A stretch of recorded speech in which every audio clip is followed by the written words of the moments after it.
Welcome to ICU Primary Prepcast. Hi, I'm Maddie.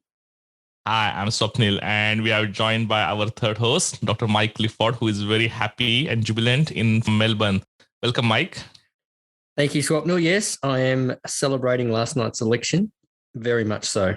But also I'm celebrating the fact that the Bulldogs have won 2 games on the trot against a resurgent Gold Coast. Lots to celebrate then. That's right. So let's dive into today's topic. We're going to take another scenario in ICU. So, Maddie, we got a young patient coming with hepatic failure, and your resident has asked which drugs we should modify. Now, before we dive into the pharmacology and association with the liver failure, can you tell us about what are the kind of functions of liver and why liver is important to human body? Yeah, sure. So I think about the liver functions in 4 main categories. So storage functions, synthetic functions, metabolic functions, and then sort of the detoxification and excretory functions. So diving a bit more into those individual big categories. So in terms of storage, the liver stores a great deal of things. So about 100 grams of glycogen stores are kept within the liver. The liver also stores many fat-soluble vitamins. So the majority of vitamin A is within stellate cells in the liver, which can then be converted to active retinol, and they have about a 1 to 2 year supply. Vitamin D, so 25-hydroxycholecalciferol, is the main storage form of vitamin D. So the liver stores a minor amount of this. Most of the vitamin D is actually stored within adipose tissue, but even despite this, it still has about a 1 to 4 month supply. Vitamin E, the liver can store a small amount of this, but once again, adipose tissue stores the majority. And vitamin K, the storage capacity of vitamin K is minimal, so that's why we need to have regular intake, which can be obviously an issue in patients such as those who are alcoholics. The liver also stores about 50% of the body's folate, but this is still a limited storage, so deficiency can occur within weeks if intake is inadequate. And it stores over half of the body's vitamin B12, which can last about 3 years. The liver can also store iron, so it can store it as ferritin or hemosiderin when ferritin storage is fully saturated. And hepatic cells contain large amounts of something called apoferritin, which is a protein that's capable of combining reversibly with iron to form ferritin, which can then be stored in the liver. Other things that the liver stores include copper, any excess triglycerides, some of the trace elements, and it also is a reservoir for blood, which can store approximately 500 mils, as it's a low-resistance system, and it can act as a venous blood reservoir. In terms of the synthetic functions, this is something we often look at in patients with severe liver failure, as the liver is responsible for synthesizing multiple things. So it synthesizes the majority of plasma proteins, except for immunoglobulins and von Willebrand factor. So main proteins synthesized by the liver include things like albumin, fibrinogen, alpha and beta globulins. It also synthesizes bile acids, which are then concentrated within the gallbladder. And it synthesizes 25-hydroxycholecalciferol to be converted to calcitriol in the kidney. It also synthesizes glucose, lipids, amino acids, insulin-like growth factor, angiotensinogen, and erythropoietin in the fetus. The metabolic functions of the liver are also very vital. So the liver is involved in carbohydrate metabolism, lipid metabolism, and protein metabolism. In terms of carbohydrate metabolism, it acts as a glycostat, so it maintains a strict BSL range. So when there's high glucose availability, it carries out glycolysis, glycogenesis, and fatty acid synthesis. But during times of starvation, the stored glycogen that we talked about earlier can then be converted to glucose, and gluconeogenesis can occur. And then gluconeogenesis can also convert lactate into glucose via the Cori cycle, glycerol into glucose via phosphorylation, and glycerol and amino acids into glucose by initial conversion to oxaloacetate and other TCA intermediate. In terms of lipid metabolism, it can synthesize fat from proteins and carbohydrates, which are then transported in lipoproteins to adipose tissue for storage. It can synthesize cholesterol, and it can oxidize fatty acids to supply energy. And then from protein metabolism, it can degrade amino acids by transamination, deamination, and decarboxylation to form glucose or acetyl-CoA. And in terms of the urea cycle, it can convert ammonia to urea for urinary excretion. Other minor metabolic functions include the metabolism of steroid hormones, the deiodination of T4 to T3, and it also has an important role in acid-base balance by metabolizing organic acids such as ketones and lactate, as well as the metabolism of ammonia and the production of albumin, which is a weak acid. And finally, the liver has an important role in detoxification and excretion. So the reticular endothelial system of the liver can filter bacteria from portal blood, which prevents the systemic circulation from exposure to potentially harmful substances. The Kupffer cells perform scavenger and phagocytic functions, and they also produce prostaglandins, which are cytoprotective, and they secrete other immunoregulatory mediators. As we mentioned earlier, ammonia is detoxified to urea in the urea cycle. And then the liver also conjugates and excretes bilirubin. So from the hemoglobin is broken down by heme oxygenase to biliverdin, which is then converted to bilirubin by a reductase enzyme. And this bilirubin is bound to albumin and taken to the liver, where it is conjugated with glucuronides, making it water soluble, which can then be secreted into bile. And finally, a large role of the liver that's important when we think about its function in ICU and in terms of drugs that we give is in the activation of toxins and drugs via phase 1, which is oxidation and hydrolysis, and phase 2, which is conjugation reaction. So that's quite important when we're thinking about liver failure and the drugs that we give. But when we're thinking about, I guess, the functions of the liver, the other important thing to consider is the blood supply of the liver, which is unique compared to some of the other organs. So, Swapnil, can you tell me a bit about what the hepatic blood supply is like? Yeah, absolutely. I guess the liver has probably one of the most complicated circulation of any organ, and it has been quite extensively asked in the primary exam. Now, according to anatomical peculiarity, it has got a double afferent blood supply. What does that mean is it has 75 to 80% of blood entering in the liver is partially deoxygenated venous blood coming from portal vein, which collects all the blood that leaves spleen, stomach, small and large intestine, gallbladder, and pancreas. While the rest of the 25% of the blood flow comes from the hepatic artery, which is very well oxygenated blood. Now, the total hepatic blood flow ranges between 800 to 1200 mils per minute, which is equivalent to approximately 100 mils per minute per 100 gram of liver weight. Although the liver mass constitutes only 2.5% of the total body weight, the liver receives nearly 25% of the cardiac output, which is quite a lot. Now, the portal vein is a valveless and it is a low pressure, low resistance circuit, while the hepatic artery supplies the liver with arterial blood in a high pressure, high resistance system. The mean pressure in the hepatic artery is similar to that in the aorta, while the portal vein pressure has been reported to range between 6 to 10 millimeters of mercury. Portal pressure depends primarily on the degree of constriction or dilatation of the mesenteric and splanchnic arterioles and on intrahepatic resistance.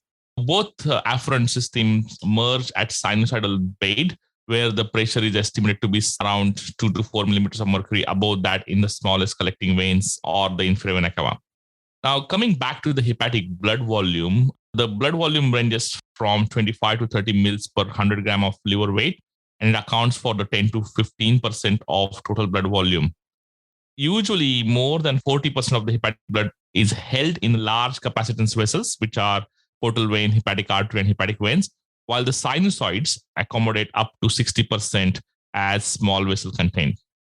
In terms of the oxygen consumption of the liver, the oxygen saturation of hepatic artery usually exceeds 95%, while the oxygen saturation of portal blood during the fasting state ranges up to 85%. Obviously, this saturation significantly drops after food ingestion, and it is generally accepted that 50% of the oxygen requirement of the liver are provided by portal venous blood, and the other 50% comes from hepatic artery. If oxygen demand is increased, the liver simply extracts more oxygen from the blood in order to maintain oxygen uptake. In terms of the hepatic blood flow control, there are various mechanisms that are independent of extrinsic innervation or vasoactive agents that regulate hepatic arterial inflow, portal venous inflow, And also the third most important mechanism is the interrelationship between hepatic artery and the portal venous inflow circuits. The term autoregulation is used to describe the non-linearity of the arterial pressure to arterial flow relationship, and it comprises the tendency for local blood flow to remain constant in the face of pressure changes in the arteries that perfuse a given organ. And liver is not exception to that. It has got autoregulation happening within the hepatic arterial blood flow. In terms of the regulation of liver blood flow, there is a third mechanism which is most important called as hepatic arterial buffer response, or HABR. And this is separate to a classic arterial autoregulation.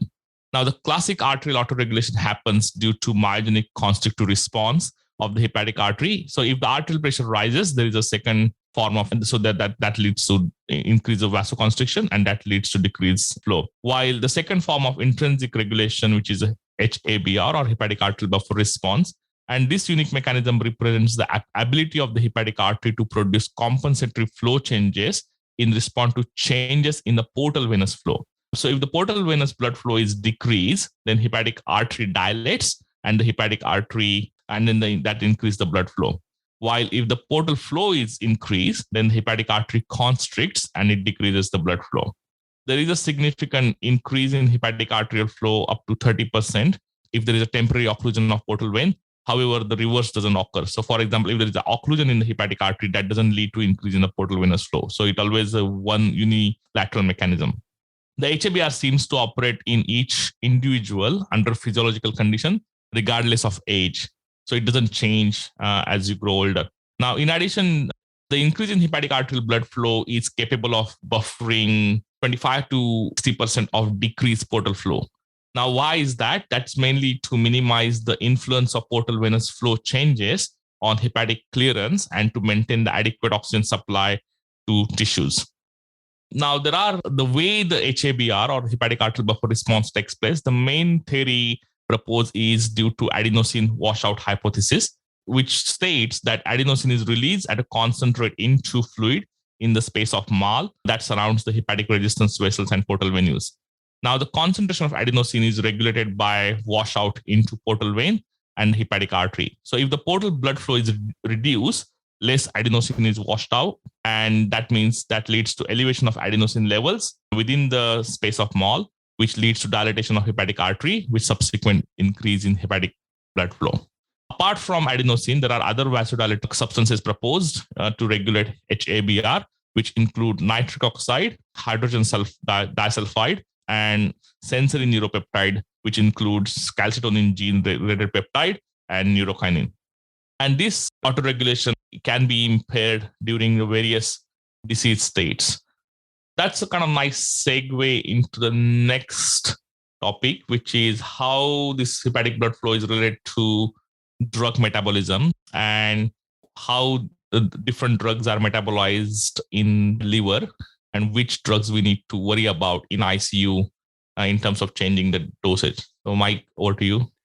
Okay, thanks, Swapnil. Yeah, so I guess leading on from the liver blood flow, if you think about liver blood flow, as we've heard from you, that at 1,500 mils a minute, if you think about that as per kilo, it's about 21 mils per kilo per minute. So that's the maximal amount of blood that the liver gets to do any metabolism with. In comparison, the kidney gets 2 mils per kilo per minute. So if you just think about clearance of drugs, you can divide them into things that clear at a rate of 2 mils per kilo per minute or less, which would probably be renal. And any drug that's cleared between 2 and 20, which is renal to liver, must be cleared by the liver. So if you think about clearances in those terms, it's easy to just lump all your drugs into where they get cleared. And obviously, if drugs are being cleared at more than 20 mils per kilo per minute, of which there's a few like propofol or remifentanil, then they must have extra hepatic clearance because they're being cleared at a rate that's greater than maximal liver blood flow. So if you just park those sort of three groups, it's much easier to think about how drugs are cleared and therefore which drugs are likely to be cleared by the liver, so which drugs we might need to modify. We've heard about some of the structural elements of hepatic blood flow and where the portal system drains and flows to. And as we've heard, there's that ascending system where there's different zones. And zone 3 is the most important component of the liver for metabolism of drugs. It's the area that contains the most of the cytochrome P450 system, which is the enzyme system responsible for clearing essentially toxins in our environment. I mean, we didn't evolve eating opioids and benzodiazepines. We evolved eating alkaloids from plant material and probably swallowing fungus and soil toxins that our body learnt to deal with by having this area of detoxification within the liver. And in fact, the P450 enzymes are distributed not just in the liver, they're also in the mucosa of the gut. You find them in the kidney. They're widely spread. They're heavily concentrated in that zone 3 of the liver, and that's why we think of them as liver enzymes, but it's important to remember that they are also extrahepatic. Now, a little bit of history to hang your hats on so you can sort of remember where these things come from. In the old days, what we used to do was take a lump of liver and centrifuge it up, smash it up and have a look at it, and you ended up with these tiny little round blobs called microsomes. So it was called the mixed function microsomal system. But those microsomes were just little bits of smooth endoplasmic reticulum that had been smashed up and then reformed. So if you take a big long sausage like the endoplasmic reticulum and chop it into little bits, you end up with little globs. And those globs were called microsomes. They didn't actually exist, but that's what they looked like under the microscope. And when you shine a light through them, a beautiful teal-coloured light through them, you'll get this absorption spectra. So the P450 wavelength, which I'll tell you, Swapnil, is a blue teal colour, a very important colour today, it will be absorbed. So that's where the P450 comes from, okay? It's the cytochrome. And then there's a little 3-tiered system that comes after that to describe the classification. So you've got a, say, CYP3A4, which is the most important enzyme for us. The 3 is the family of enzymes, and the A is the subfamily, and the 4 is the specific gene number. So the numbers, that's where those numbers come from. They're describing the nature of the specific enzyme down to that cellular level, and even the genetic makeup. So the numbers are important, but if you take a step back, what does that mean? Well, within those little bits of smooth endoplasmic reticulum embedded in the lipid bilayer is a tiny little CYP enzyme, and that's bound to an enzyme that is involved in the NADPH system and the provision of oxygen. On the inside of this CYP enzyme is a tiny little iron protoporphyrin ring, like heme. That's exactly the same thing as in the red blood cells inside your hemoglobin. And it's just a little iron-containing molecule that does its job of holding oxygen. So this little enzyme system takes oxygen and slams it into a toxin or a drug and oxygenazes it. Okay, so all of a sudden you've got you've changed the chemical structure of some element in your diet or in your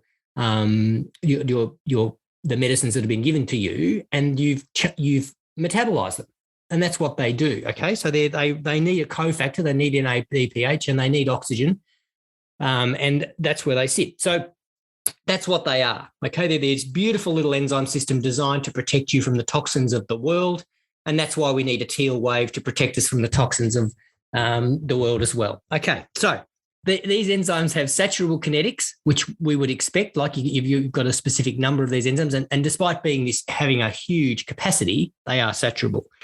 And we've mentioned that they've got a need for NADPH cofactors, so obviously there's a cofactor dependence, and with NADPH, you'll need vitamin B, so they're vitamin dependent. You've got to be vitamin saturated.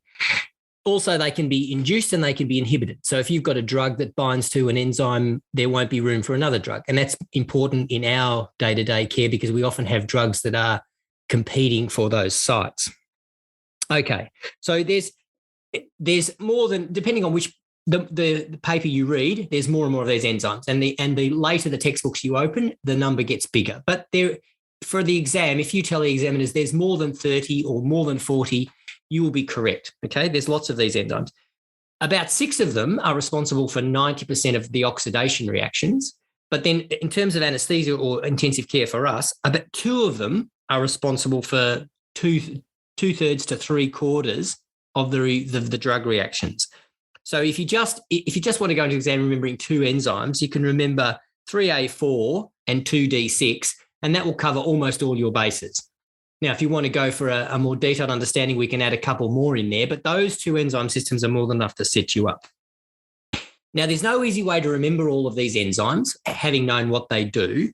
So you can either look at which are the inducers and which are the inhibitors and make a couple of lists, and that's one way of doing it. Or the other way is to just say, I'm just going to remember the big ones, the top 5, and that's the way I would probably do it, okay?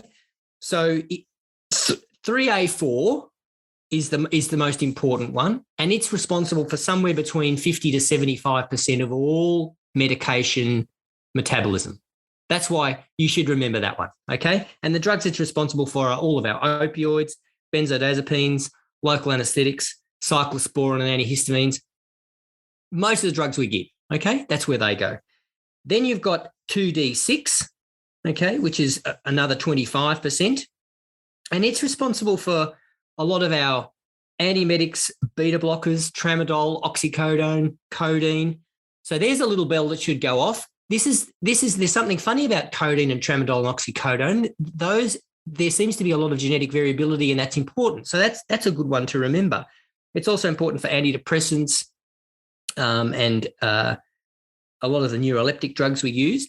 But the fact that it's codeine, oxycodone, tramadol reminds you that, maybe there's poor metabolizers and there's rapid metabolizers. So the genetic variability in that enzyme leads to this separation into those people who metabolize drugs poorly and those that metabolize some drugs ultra rapidly. And that's important for codeine and oxycodone, which have you can have buildup of drug in the body, or you can have no activity. So that's one of the reasons we don't use codeine anymore in pediatrics, is because between 8 to 20% of children can't metabolize codeine to morphine, so they get no benefit.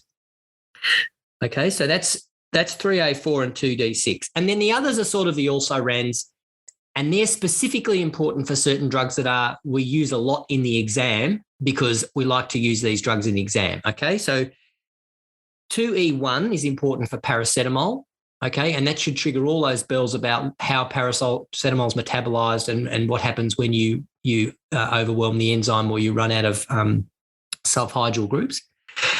2C9 is important for warfarin, okay, and 2C19 is important for phenytoin.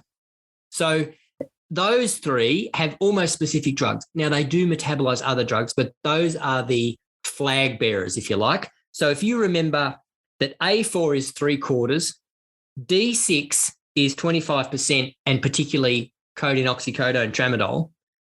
E1's paracetamol, C9 is warfarin, and 19 is phenytoin. That gives you a nice starting point, and then anything else you read, you can just stick on the edges of those, okay? You can get into the weeds in these enzymes, and you can try and remember as much as you like, and you can come up with all sorts of mnemonics, and that's fine. Go for it. You should write them for yourself so that you can remember them.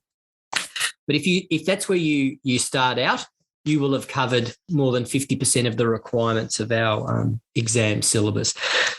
So if you want to read about them, I'd go to Goodman and Gilman. They've got a lovely section with some beautiful diagrams. And there are plenty of other review articles around to give you the lists of drugs and where you might put them. Thanks, Mike. Thanks for simplifying it, because it's often quite hard to remember these enzymes and which drugs they metabolize. So as you mentioned, even if you remember those top 3 or top 5 enzymes and the main drugs that we need to worry about in ICU, I think that's a good start. So that's great. So not delving too much into which color is the favorite today. Maddie, do you have a joke for us, or what's in the store? I mean, so I won't say green, but yes, I'll always. This joke is from my good friend Ruth, who I said I would mention, and she's just sat her fellowship exam. So congratulations, Ruth. Well done, Ruth. Well done, Ruth. Okay, so why is the hepatocyte a good peacemaker? That's interesting. I'm thinking of opening a portal, but no, I can't get there. Maddie? Because it is a liver, not a fighter. Oh, okay, very good. That is well done. Good one.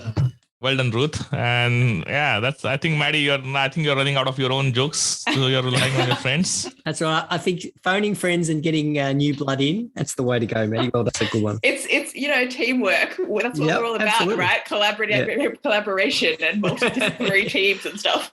Exactly. That's right. So thanks, Mike, and thanks, Maddie. I think Maddie's still winning the battle. So yeah, keep going. I've totally conceded defeat to Maddie on the joke front. I'm more than happy to listen to her jokes. Very graceful, Mike. So that's great. So we'll be back in probably a month's time with another podcast. So till then, have a good time and see you next time. Thanks for listening. See you later.